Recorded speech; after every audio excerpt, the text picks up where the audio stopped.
Hello everyone, this is Andrew. Welcome to Keen on America. On July 4th, 2026, America will be 250 years old, an anniversary that will, no doubt, be greeted with a mixture of celebration, contemplation, and resignation. In Keen on America, Andrew talks not just about the American past and present, but also speculates on its future. What, Andrew asks, will be the 21st century fate of this now venerable American republic? Hello everybody, we are celebrating, it's probably not the right word, 100 years of Donald Trump 2.0, and according to the Wall Street Journal, who generally are rather favorable, at least to the Republicans, he is in trouble. His polling is lower than any president in at least 7 decades, according to a new CNN poll. Most Americans see Trump as, quote unquote, a dangerous dictator, this poll shows. And everybody wants more checks on Trump, but they also have a very dim view of the Democratic opposition. It might be indeed not wise for Kamala Harris to make a speech today, and I'm not sure how popular she would be. Anyway, the real question then is, in spite of all Trump's unpopularity, the fear of him as a dictator or a clown, what should or shouldn't the Democrats do? Old friend of the show, David Masciotra, is a strongly opinionated writer, columnist, and he has a new piece out in Washington Monthly, What Liberals Can Learn from Ted Kennedy's Robert Bork America speech. David is joining us, as always. David, where are you? Indiana, as you always are? Yes, Highland, Indiana. So is this what Democrats should do? Articulate a Robert Bork America style Ted Kennedy speech to mourn 100 days of Trump? Yeah, you in your introduction said 100 years, and although it certainly Whoops, that was Freudian. Right. It feels like we pack a year into every day with Trump and this gaggle surrounding him. But yeah, I argue in that essay. Well, first I look back on Ted Kennedy when Ronald Reagan nominated Robert Bork to the Supreme Court. It alarmed many people because Bork was instrumental in the firing of the special prosecutor who was investigating Nixon on the Watergate crimes. And perhaps even more alarmingly, I would argue, Bork was an opponent of the Civil Rights Acts, opponent of the Civil Rights Movement. He felt that Southern states had every right to implement poll taxes and put up other measures that were transparently designed to prevent blacks from exercising the franchise. And finally, Bork also said that there is no right to privacy in the Constitution. So that would not only have thrown out Roe versus Wade, but it would have thrown out an abundance of measures protecting Americans from illegal search and seizure. Although I'm no great fan of Robert Bork, David, but in his defense, if there is a defense, he was a substantial intellectual, went to Yale Law School, taught there. I mean, was taken seriously by everyone. Not everyone would agree with him, but in contrast with some of these other legal characters and other kinds of characters that the Trump regime is throwing up, I'm guessing Bork wouldn't be a great friend of Trump. Well, one never knows. Trump is implementing part of the Bork agenda in his assault on, well, he's already appointed justices in his first term who helped to deprive women of the right to choose. And Trump, with this assault on what he labels as DEI, is undoing much of civil rights law, or at least attempting to do so. But what I argue in the piece is that Ted Kennedy really rose to the challenge, not with some off-the-cuff rant, but by having his staff do assiduous research into Bork and gained the endorsement of the Leadership Conference on Civil Rights, which at the time was a consortium of over 100 civil rights and women's rights organizations. And he gave this speech in which he said in very clear, stark, and aggressive, one might even say inflammatory terms, Robert Bork's America is an America where blacks would have to sit behind segregated lunch counters, where women would be forced into having back alley abortions, where the government could censor artists on a whim, and that was David. We've heard this before. I mean, on the abortion front, perhaps you're right, but it's hard to imagine the Trump regime turning America back to segregated lunch counters. Are voters really going to believe this sort of stuff? They're just going to turn off. They're much more interested, it would seem to me, in the price of stuff at Walmart, or their wages, or inflation, or whether or not they have jobs. Are people going to believe those kind of scare stories?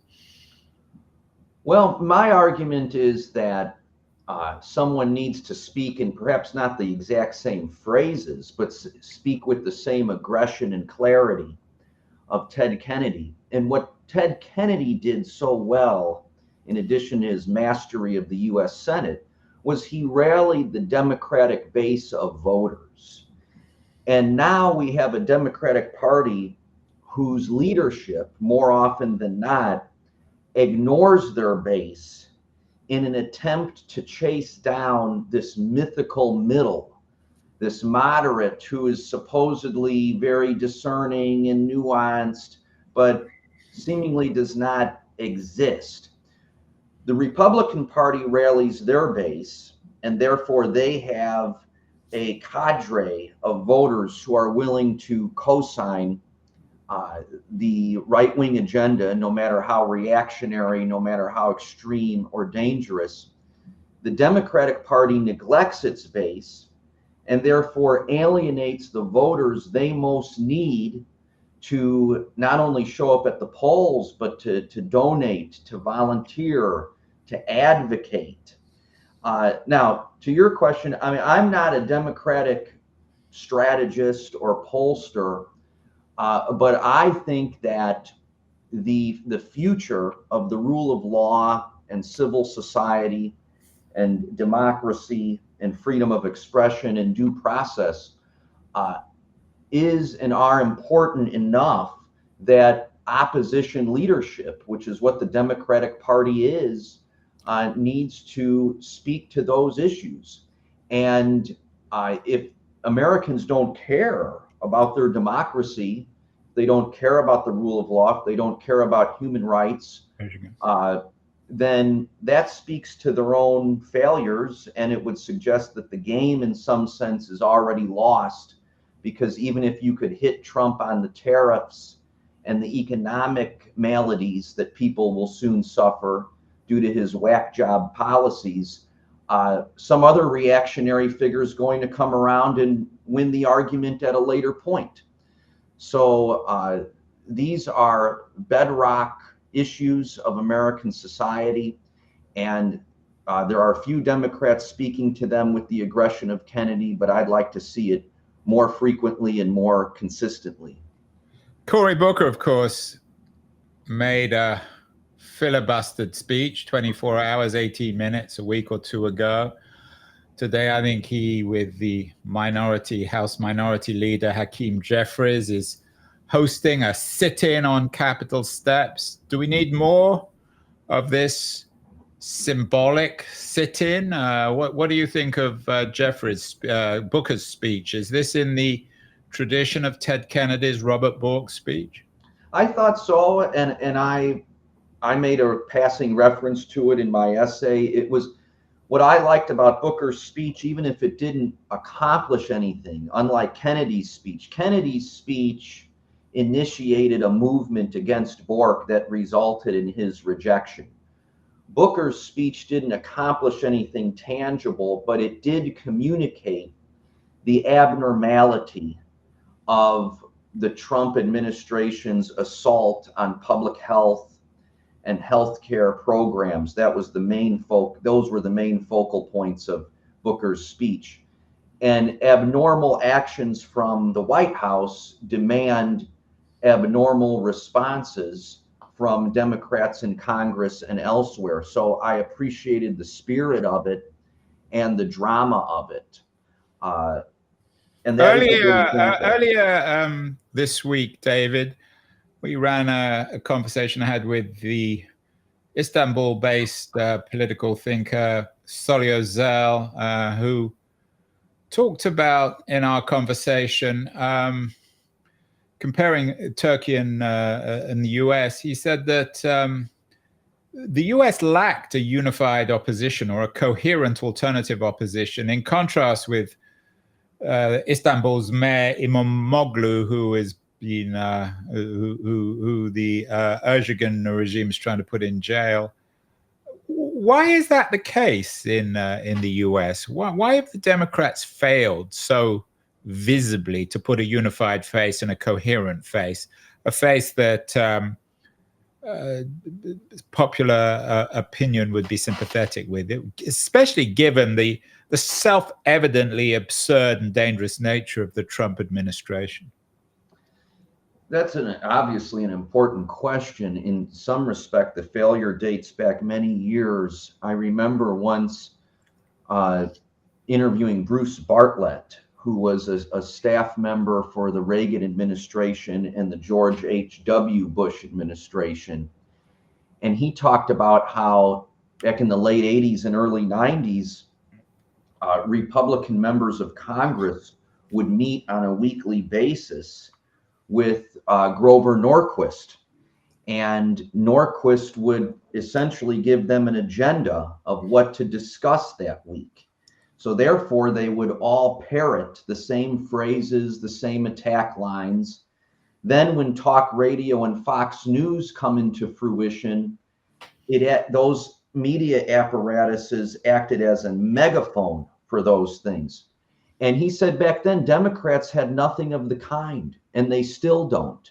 So for a long time, the Democratic Party has neglected building the infrastructure necessary to speak with unity and to speak with enough volume that it gets the attention. But David, isn't the problem that for better or worse, and in some ways this is for better, the Democratic Party isn't united? There's clearly at least two wings. On the one hand, there's the Bernie Sanders AOC wing.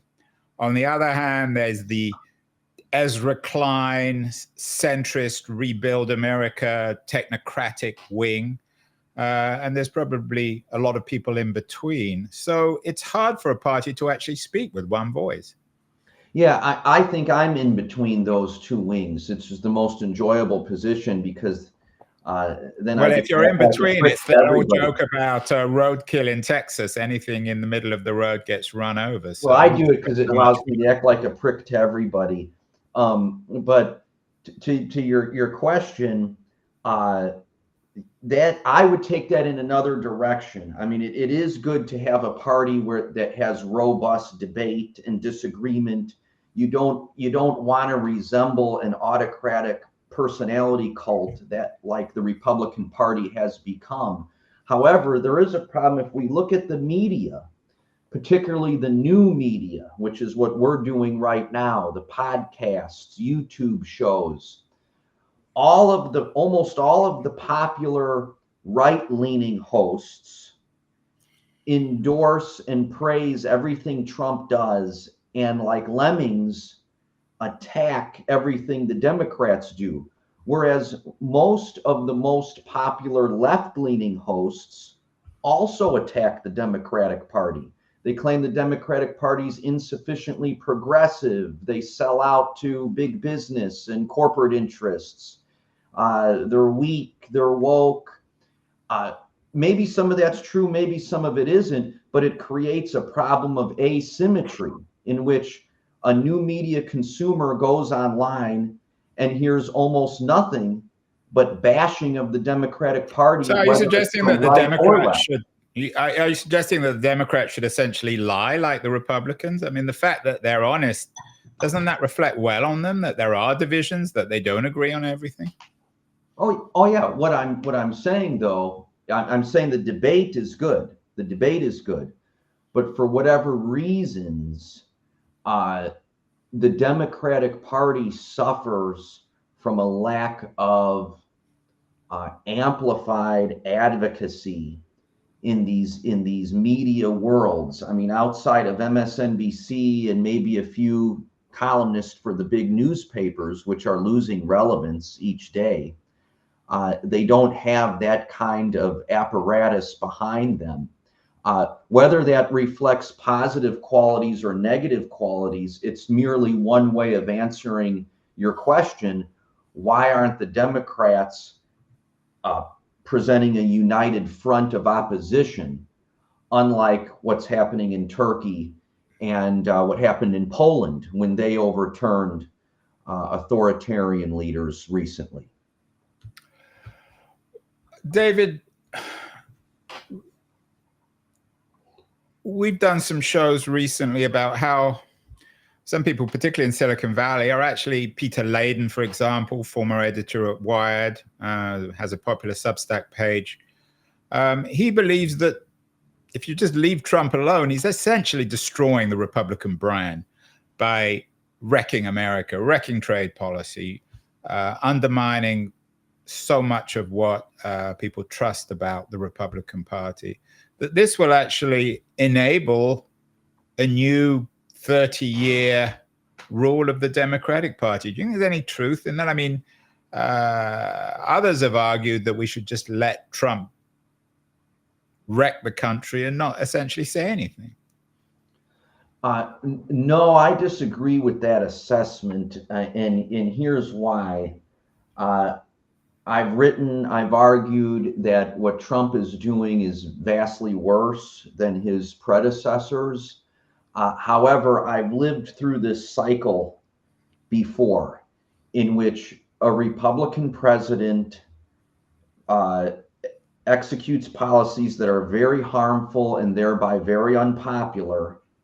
A Democratic president succeeds that president, does a number of positive reforms, but the entire time has this echo chamber against him. And then the American electorate votes in a Republican again. So what's the positive model? I take that point. I'm assuming you're pointing to people like Clinton. What's the positive model? Or I mean, and again, I would say that what Trump's doing is vastly worse than George W. Bush domestically. We always heard that, though. Ever since I've been in this country, I'm always hearing this is unprecedented. I heard it with Reagan. I heard it with Bush 1 and 2, and now I'm hearing it with Trump again. Do we have to be careful to always talk about unprecedented? I didn't say unprecedented. I said worse. Or worse. I mean, it's always worse. Well, I mean, I would argue that what Trump is doing is worse domestically than anything George W. Bush did. Bush's foreign policy was worse because of the Iraq War. But Bush left office, the Republican Party was in shambles, to the extent that there were many people predicting, just like the gentleman you quoted, that we might not see a Republican president again for 20, 30 years. Obama served 2 terms fairly successfully, and then Trump becomes president. So the American people have a short memory. Gore Vidal famously referred to our country as the United States of amnesia. And what the reactionary mind is very good at is repackaging these old fears and biases to make them seem fresh and transgressive. And that's something I could see happening in 4 to 8 years. But in the short term, if Trump continues as he's doing, and there's no sign of him stopping, yes, the Democrats should be able to clean up in the midterms and perhaps even in the next presidential election, because he's certainly already made himself very unpopular, and that's only going to get worse. I don't think these people know how to reform. What is it about the Kennedys, David, that encourages us to always go back to them? You've gone back to Ted Kennedy's Bork speech in your latest piece. I've always been interested in RFK's Ripple of Hope speech in 1966 in South Africa. Of course, JFK's speeches are also enormously popular and relevant today. Did the Kennedys, were they just good at making speeches, or we're talking about a different period where speeches were more relevant, particularly from the left? No, that's true. Certainly speeches were more relevant then, and I make that point in the piece that someone couldn't really repeat what Ted Kennedy did because few have his stature, and we don't have a media monoculture to promote a speech like that. But the Kennedys are very useful. We can always go back to them for a source of insight and inspiration because, well, they had charisma, and that's important. That's an intangible quality that's hard to measure, but it's important. They also had a certain toughness and bravado that in order to fight for democratic values, for liberalism, they were able to, they were willing to get a little dirty and to become combative and confrontational. And that kind of bellicosity is missing. Well, the old Joe Kennedy brought his sons up to behave like that. Does it require aristocrats or scions of aristocrats like Ted Kennedy and RFK, JFK to be able to do this? I don't think that's a requirement, but it probably helps. I think the Kennedys, they all felt rather untouchable in a certain respect. I mean, the family suffered greatly due to violence, but politically untouchable, financially untouchable. And there's something hopeful and inspiring about a family of immense wealth and privilege that puts their wealth and privilege to use in service of idealism. And that's what those three did in their own Are there way. equivalents today? I mean, might the Obamas, for example, be the equivalent of the Kennedys?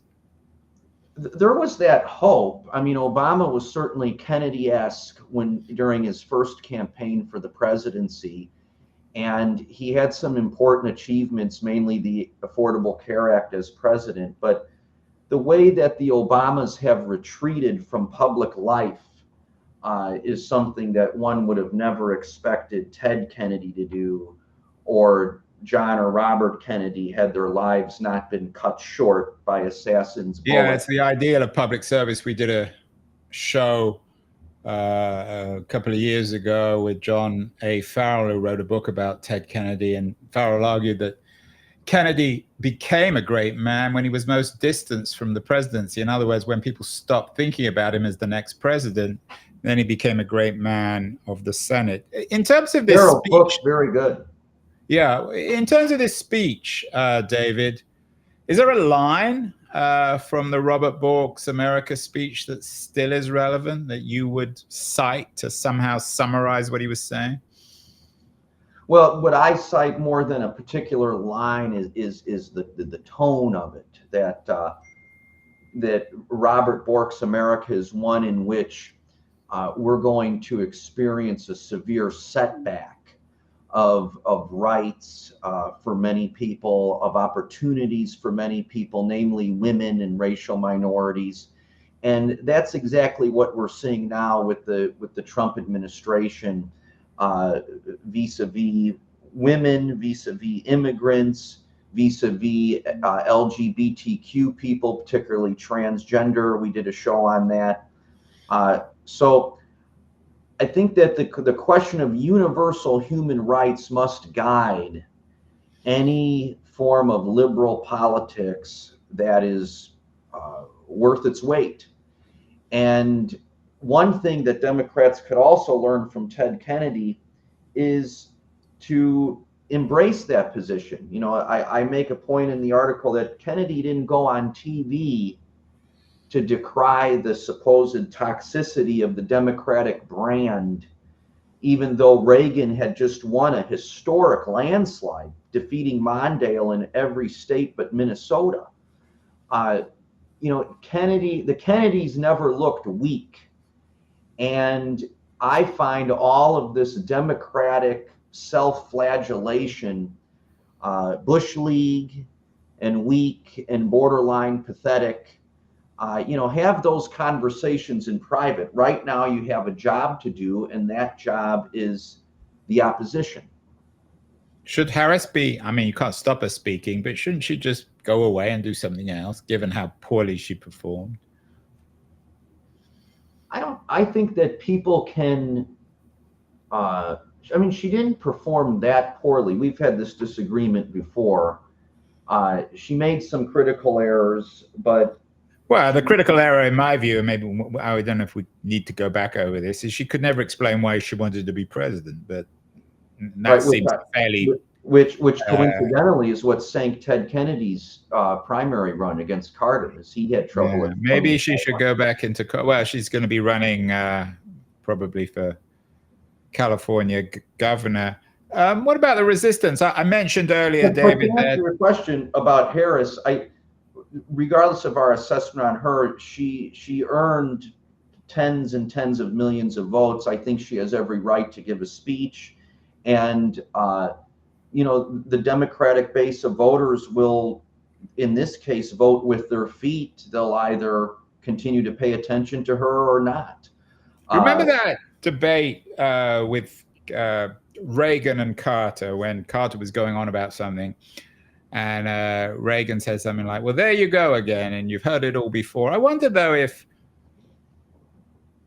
someone gave this Kennedy speech that you want, the Robert Bork's America speech, about taking away the rights of African Americans and immigrants, blah, blah, blah. We've heard this speech so many times before. I mean, Trump doesn't have Reagan's political skills or his rhetorical skills, but you've said that something's different now with Trump, and yet what you're calling for is almost a business as usual Democratic speech. The standard Democratic speech, oh, the Republicans are taking away all our rights. I disagree with you. I don't think that's business as usual. I think that the Democrats, so one of Kamala Harris's main errors was that she ran a positive-oriented campaign. Hillary Clinton, when she ran against Trump, ran a positive-oriented campaign. Social psychology 101 tells us people fear losses more than they like gains. And most Americans in November of 2024, because they don't pay close attention to the news, were not aware of Trump's plan for mass deportation. They were not aware of the implications of the tariffs. They were not aware of the various other methods of persecution that Trump would adopt.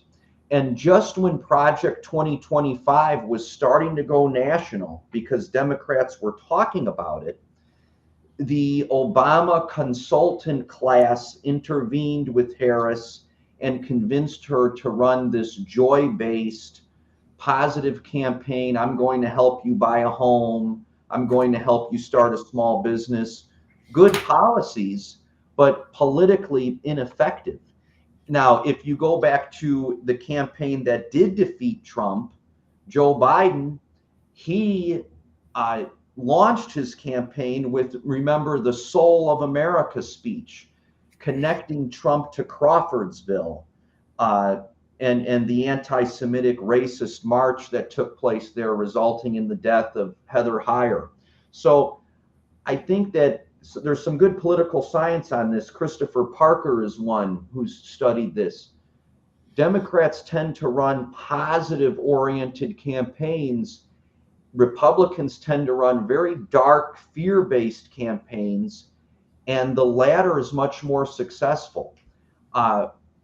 and I've been called, a Trump alarmist. I've been diagnosed with Trump derangement syndrome. But I would say Have you that been to the doctor, David, for your derangement syndrome? no, I'm self-medicating. But I would say that these first 100 days have proven people like me correct. They vindicated us, considering that Trump's sending people to an El Salvadoran super prison without due process. He's ordering the detention of student protesters. He's allowing Robert F. Kennedy Jr., speaking of Kennedys, to dismantle our entire public health system, which will undoubtedly result in many deaths if it continues. And then you have the tariffs that have already wreaked tremendous financial havoc and will continue to do so. So the alarmists were correct, and the deranged were not so deranged. Finally, David, I mentioned I like, you mentioned RFK Jr. His father made a great speech, the Day of Affirmation address, known as the Ripple of Hope speech, 1966 in South Africa. And the most famous part of that speech, he said, "It is from numberless diverse acts of courage and belief that human history is shaped. Each time a man stands up for an ideal or acts to improve the lot of others or strikes out against injustice, he sends forth a tiny ripple of hope, and crossing each other from a million different centers of energy and daring, those ripples build a current that can sweep down the mightiest wall of oppression and resistance." Might that RFK speech from 1966 be the inspiration for the resistance against Trump? None of us can be heroes, but if we all do something, perhaps we can build up what RFK called the ripples that can sweep down the mightiest wall of oppression and resistance. Yeah, and I think that this is where we can have a meeting in the middle, as it were. Hope we don't end up like the roadkill in Texas, but it doesn't have to all be doom and gloom and denunciation and condemnation. You do need idealism, and that's what the Kennedys had in spades, and that's why they were able to inspire people. And if you look at a slightly dumbed down version of that speech, Obama's "Yes, we can." Effective leaders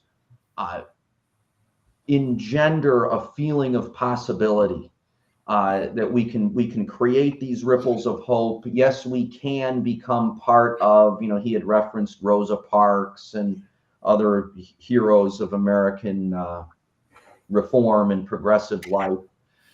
So after the condemnation and denunciation, you have to give people something to do. And that's where this Kennedy-like idealism, and we could perhaps call it Obama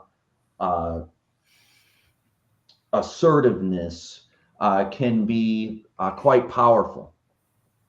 Well, the Kennedys still matter. Maybe not RFK Jr., but certainly his father. And David says Ted Kennedy, his great Robert Bork's America speech, is still relevant. Someone needs to pull it out of their pocket and rephrase it for our age. Maybe Cory Booker, maybe Hakeem Jeffries. David, it's not going to be 100 years. It's only 100 days, and we will talk in the days ahead, because this story is certainly not ended.